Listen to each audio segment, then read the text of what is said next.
You, John Fitzgerald Kennedy, do solemnly swear I, John Fitzgerald Kennedy, do solemnly swear that you will faithfully execute the office of President of the United States that I will faithfully execute the office of President of the United States and will, to the best of your ability, and will, to the best of my ability, preserve, protect, and defend the Constitution of the United States. preserve, protect, and defend the Constitution of the United States. So help you God. So help me God.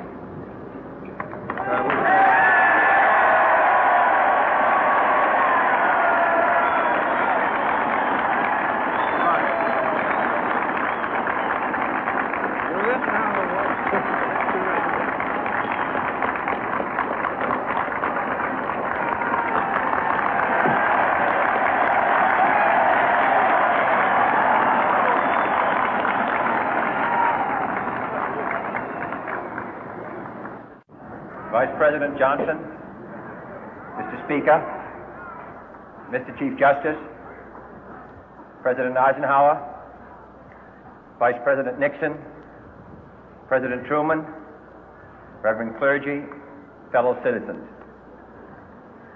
We observe today not a victory of party, but a celebration of freedom, symbolizing an end as well as a beginning, signifying renewal as well as change.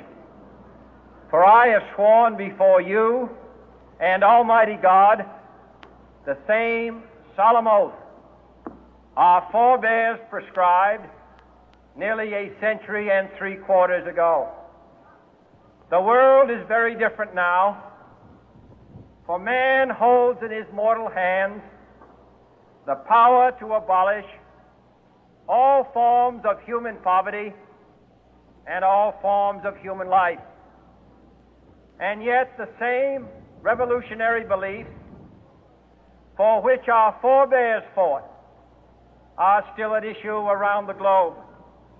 The belief that the rights of man come not from the generosity of the state, but from the hand of God. We dare not forget today that we are the heirs of that first revolution.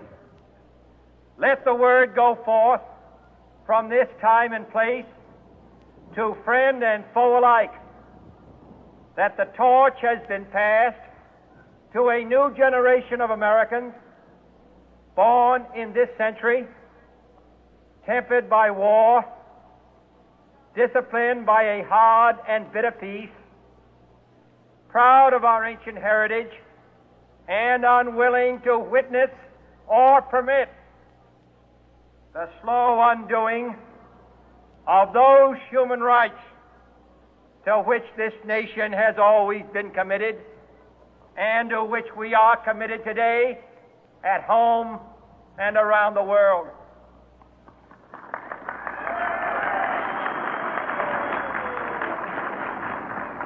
Let every nation know, whether it wishes us well or ill, that we shall pay any price, bear any burden, meet any hardship, support any friend, oppose any foe to assure the survival and the success of liberty.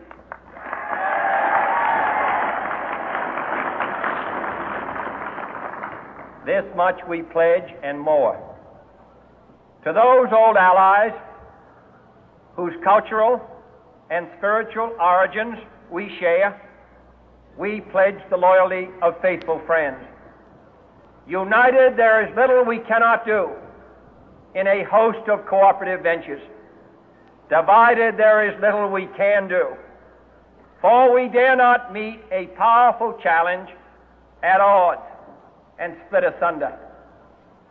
To those new states whom we welcome to the ranks of the free, we pledge our word that one form of colonial control shall not have passed away, merely to be replaced by a far more iron tyranny.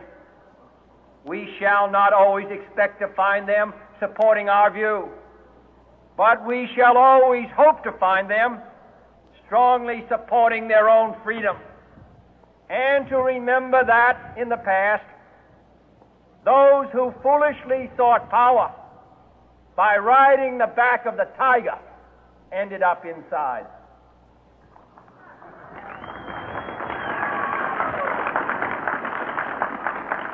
To those people in the huts and villages of half the globe struggling to break the bonds of mass misery, we pledge our best efforts to help them help themselves for whatever period is required, not because the communists may be doing it, not because we seek their votes, but because it is right.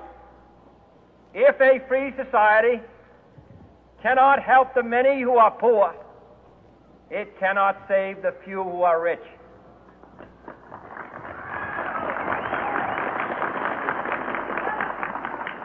To our sister republics south of our border, we offer a special pledge to convert our good words into good deeds, in a new alliance for progress, to assist free men and free governments in casting off the chains of poverty.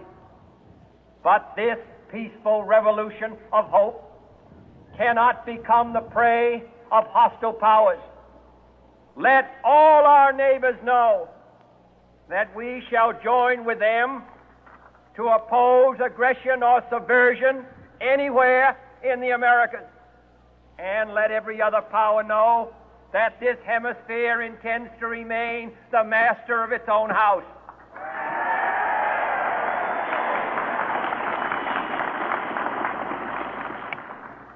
To that World Assembly of Sovereign States, the United Nations, our last best hope, in an age where the instruments of war have far outpaced the instruments of peace, we renew our pledge of support to prevent it from becoming merely a forum for invective, to strengthen its shield of the new and the weak, and to enlarge the area in which its writ may run.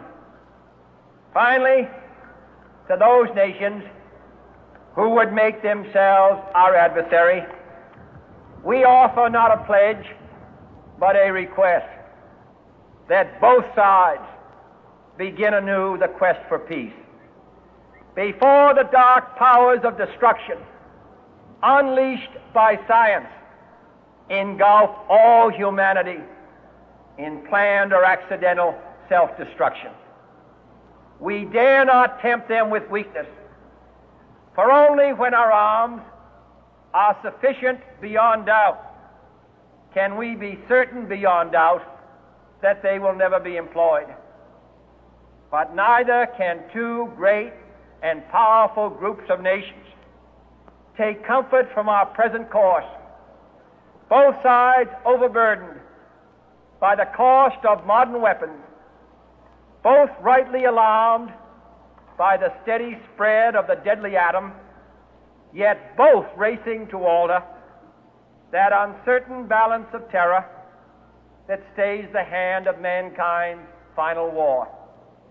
So let us begin anew, remembering on both sides that civility is not a sign of weakness, and sincerity is always subject to proof. Let us never negotiate out of fear, but let us never fear to negotiate.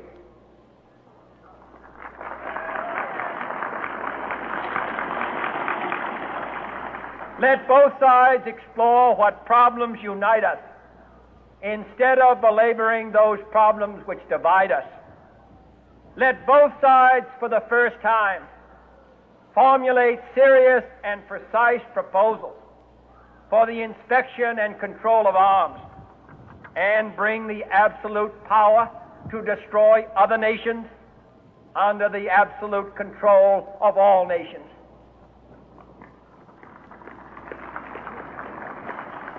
Let both sides seek to invoke the wonders of science instead of its terrors. Together, let us explore the stars, conquer the deserts, eradicate disease, tap the ocean depth, and encourage the arts and commerce. Let both sides unite to heed in all corners of the earth the command of Isaiah to undo the heavy burden and let the oppressed go free. And if a beachhead of cooperation may push back the jungle of suspicion, let both sides join in creating a new endeavor, not a new balance of power, but a new world of law, where the strong are just and the weak secure and the peace preserved.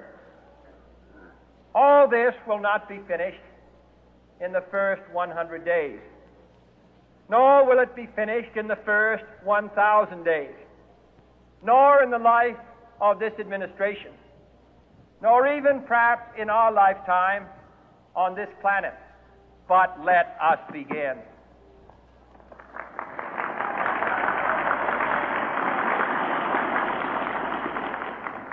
In your hands, my fellow citizens, more than mine, will rest the final success or failure of our course.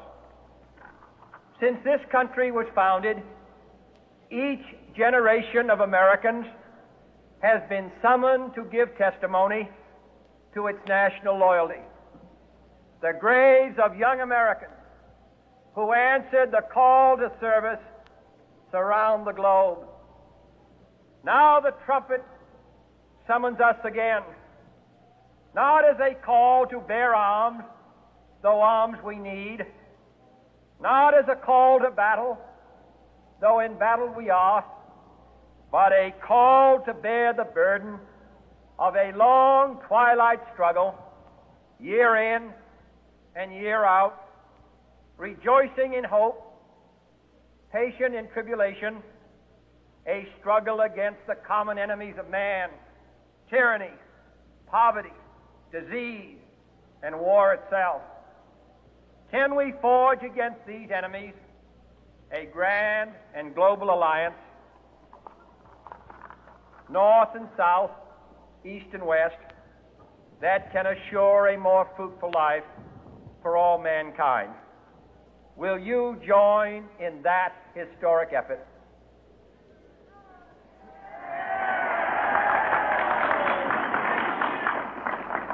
In the long history of the world, only a few generations have been granted the role of defending freedom in its hour of maximum danger. I do not shrink from this responsibility. I welcome it.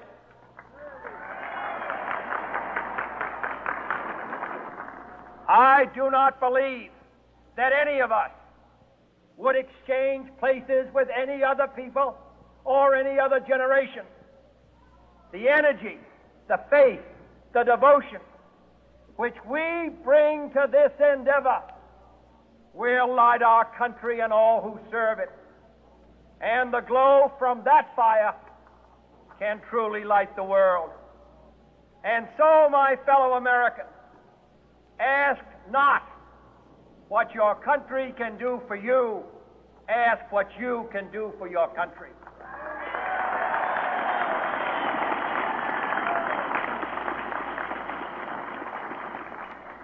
My fellow citizens of the world, ask not what America will do for you, but what together we can do for the freedom of man.